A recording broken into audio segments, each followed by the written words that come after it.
یو صحابی دی بلال رضی الله تعالی عنہ هغوی با خشی پر رسول الله باندې پرزو خسته شای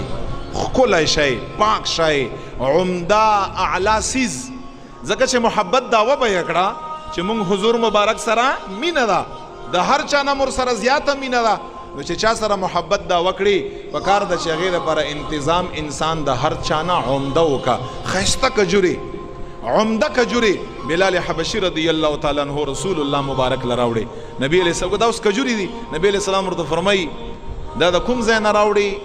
څنګه راوړې بلال حبشي ورته فرمایي یا رسول الله ما سره کمزورې کجورې وي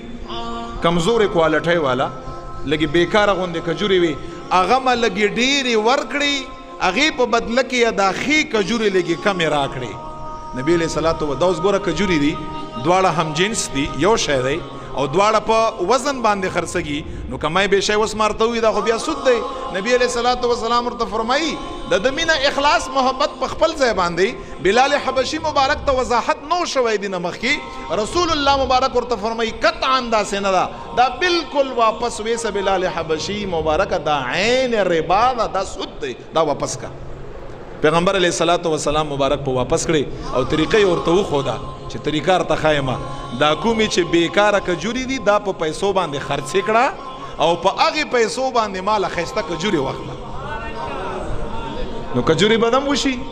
سود نم انسان معامله پیغمبر علیه السلام واپس کو ورته فرمایي دا عین ربا ده دا خو سود دی څنګه ته کمزورې کجوره خو ده که نه هم وزن او ته په خو کجورو په زیاتی او په کمی باندې خرڅې دا بالکل حرام دی او که خامخا زړه غواړي دا کجورې خرڅې کا پیسې به ورته څه ناڅه په میلاو شي او په هغې باندې عمده کجورې واخله ستا ارمان به هم پوره شي او د اله العالمین هغه ګناه چې خدای غضب له دعوت ورکول دي د خدای قهر له دعوت ورکول دي د خدای جنګ له دعوت ورکولي هغې ګناه نه به هم رب کائنات ستا بچ کړ